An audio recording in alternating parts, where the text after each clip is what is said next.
నమస్తే, welcome to our channel. నేను మీ అనుష. నరాల బలహీనత అంటే ఏంటి? దీనికి ఇంటి గృహ చిట్కాల ద్వారా మనం ఈ సమస్యని ఎలా దూరం చేసుకోవాలి? ఏమన్నా డ్రింక్స్ కానీ, ఏమన్నా రెసిపీస్ కానీ మనకు అందుబాటులో ఉన్నాయా? ఈ అంశం గురించి మాట్లాడడానికి ప్రస్తుతం మనతో పాటు ఉన్నారు ప్రముఖ హోమియో ఫిజిషియన్ డాక్టర్ శృతి గారు. ఆవిడతో మాట్లాడి నరాల బలహీనత గురించి పూర్తి వివరాలు తెలుసుకుందాం. నమస్తే శృతి గారు. నమస్తే. ఎలా ఉన్నారు? బాగున్నాను. మీరు ఎలా ఉన్నారు? నేను కూడా చాలా బాగున్నాను. సో నరాల బలహీనత అంటే ఏంటంటారు? జనరల్గా ఈ మధ్య కాలంలో నరాల బలహీనత అనేది ఆల్మోస్ట్ ఒక 10 పీపుల్కి తీసుకుంటే 8 పీపుల్కి చాలా వరకు నరాల బలహీనత అనేది ఉంది. చాలా కారణాల వల్ల ఈ నరాల బలహీనత అనేది చూస్తూ ఉంటాము.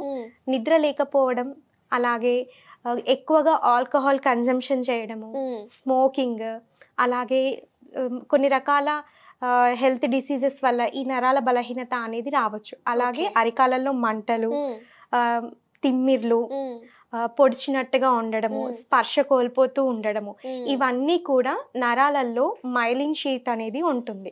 సో ఆ మైలిన్ షీట్ అనేది మనకి తగ్గిపోవడం ద్వారా మనకి ఈ మంటలు కానివ్వండి, నరాల బలహీనత అవ్వచ్చు, ఏదైతే ఉందో ఇవన్నీ కూడా పెరగడం జరుగుతూ ఉంటుంది.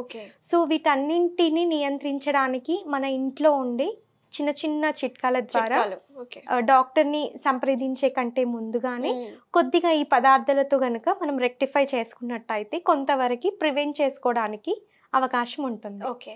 సో అయితే మీరు అన్నారు కదా, ఇట్లా సూదులు గుచ్చినట్టు లేకపోతే తిమ్మిర్లు ఇవి వస్తేనే నరాల బలహీనతగా కన్సిడర్ చేసుకోవచ్చు. ఇంకా వేరే ఏమైనా లక్షణాలు ఉంటాయంటారా? చాలా రకాల లక్షణాలు అనేది పేషెంట్స్ ఈ మధ్య కాలంలో చెప్తూ ఉన్నారు. ఒకటి, అలసటత్వం రావడము, మేల్స్కి అయితే పర్సనల్ ప్రాబ్లమ్స్ అరైజ్ అవ్వడము, ఫీమేల్స్కి అయితే వాళ్ళు స్పర్శ కోల్పోతూ ఉండడము, సయాటికా లాంటి నర్వస్ రిలేటెడ్ ప్రాబ్లమ్స్ రావడము, అండ్ వనకడము. అంటే కొంత ఏజ్ పీపుల్లో ఒక 50 క్రాస్ అయిన వాళ్ళల్లో పటుత్వం అనేది ఉండదు. అది కూడా నరాల బలహీనతలో ఒక భాగంగా చెప్పుకోవచ్చు. అదే విధంగా పార్కిన్సన్స్ డిసీజ్ అనేది కూడా ఈ నరాల బలహీనతకి కల మెయిన్ ప్రాబ్లం. ఓకే. సో మరి ఈ సమస్యకి చెక్ పెట్టాలంటే మన గృహ వైద్యం ద్వారా, ఇంటి చిట్కాల ద్వారా ఏమేం కావాలంటారు? ఏం రెసిపీ తయారు చేసి చూపించబోతున్నారు? ఓకే.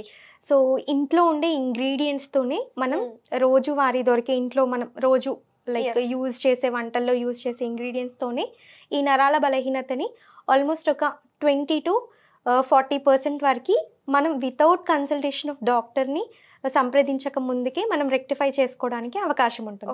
సో అందులో భాగంగా ఈరోజు మనం దానిమ్మ జ్యూస్ అనేది ప్రిపేర్ చేసుకుందాం. ఓకేనా? సో అందుకు కావాల్సిన ఇంగ్రీడియంట్స్ వచ్చేసి దానిమ్మ అండ్ బ్లాక్ సాల్ట్, నల్ల ఉప్పు అండ్ మిరియాల పొడి, lemon. Okay. So process start చేద్దామా? ఓకే. ఒక జార్ తీసుకోండి. పెట్టేసి.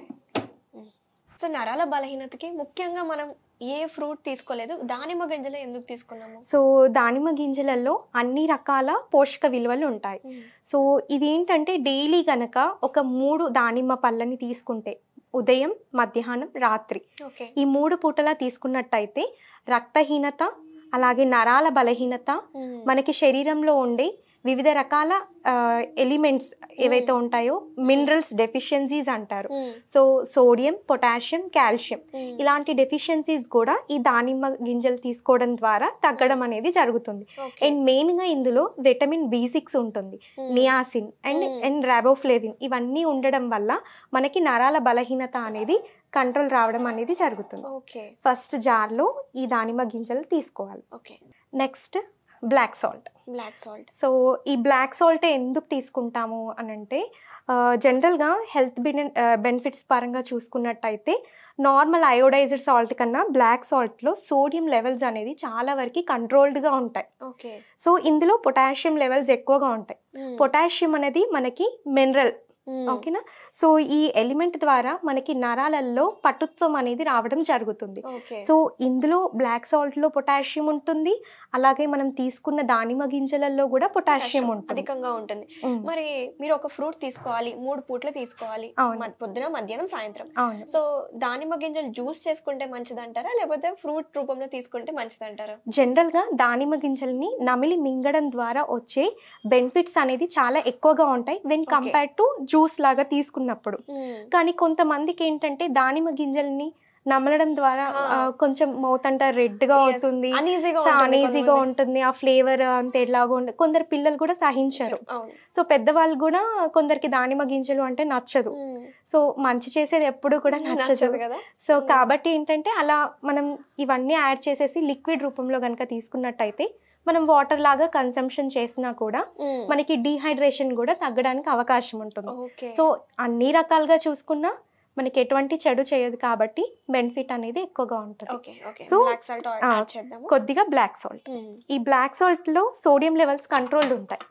సో సోడియం లెవెల్స్ తక్కువగా ఉండడం వల్ల నార్మల్ అయోడైజ్డ్ సాల్ట్ యూజ్ చేయకపోవడం వల్ల కొందరి పర్సన్స్ లో రక్తపోటు లైక్ బీపీ కూడా కంట్రోల్ ఉండడానికి అవకాశం ఉంటుంది. అలాగే కొలెస్ట్రాల్ లెవెల్స్ కూడా కంట్రోల్ ఉంచడానికి మనకి బ్లాక్ సాల్ట్ అనేది చాలా ఉపయోగపడుతుంది. కంపేర్ టు రాక్ సాల్ట్ కంటే బ్లాక్ సాల్ట్ మంచిది అంటారా? చాలా రకాలుగా చూసుకుంటే బ్లాక్ సాల్ట్ ఆయుర్వేద పరంగా కూడా చాలా బెనిఫిట్స్ అనేవి ఎక్కువగా ఉంటాయి. మిరియాల పొడి, నల్ల మిరియాల పొడి. సో ఈ నల్ల మిరియాల పొడికి ఈ రంగు రావడానికి పెప్పరైన్ అనే ఒక కెమికల్ ఉంటుంది. సో ఇది చాలా వరకు మనం కింగ్ ఆఫ్ మసాలాస్ అంటారు. చాలా స్పైసెస్ ఉంటాయి. సో ఆ స్పైసెస్ వల్ల ఏమవుతుంది అని అంటే ఘాటుగా ఉంటుంది. బిర్యానీస్లలో అట్లా ఎక్కువగా ప్రిఫర్ చేస్తూ ఉంటారు.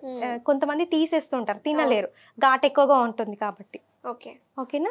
సో ఈ ఘాటుని తగ్గించడానికి మనం వివిధ రకాలుగా ఉపయోగిస్తూ ఉంటాం. సో దీంట్లో ఉపయోగించడానికి రీజన్ ఏంటి నరాల బలహీనతకి అని అంటే ఇది యూజ్ చేయడం ద్వారా దీంట్లో పెప్పరైన్ అలాగే కొన్ని రకాల వైటమిన్స్ ఉంటాయి కాబట్టి మనం తీసుకునే దానికి సరిపడేటట్టుగా ఉంటుంది. సో ఒక పించ్ ఆఫ్ పెప్పర్ పౌడర్ అనేది తీసుకుందాం. సో దీని సైంటిఫిక్ నేమ్ కూడా పెప్పర్లిన్ లాంగా కదా? అవునండి. ఓకే అనుష, కొద్దిగా లెమన్ తీసుకుందాము. లెమన్లో వైటమిన్ సి ఎక్కువగా ఉంటుంది కాబట్టి మనకి ఎలాంటి vitamin related C related issues ఉన్నా కూడా కొద్దిగా కరెక్ట్ అవుతుంది. సో కొద్దిగా వాటర్. ఓకే.